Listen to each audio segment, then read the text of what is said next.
Got apps on your PC that you no longer need?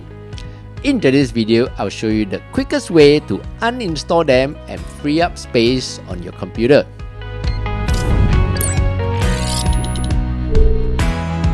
Hey, what's up everyone? I'm Steph, and in this channel, I teach you quick daily tech tips that make your life a little easier.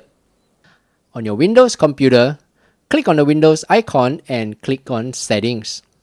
On the left column, click on Apps. Click on Install Apps at the top. Find the app that you want to uninstall, or you can search for it in the search bar. You can also filter by your drivers or use the sort filter. Once you have found the app that you want to uninstall, click on the three dots on the right and click Uninstall. Uninstall to confirm. Some of them will uninstall immediately, while you might go into the uninstall wizard for some apps, which the instructions are simple enough to follow through.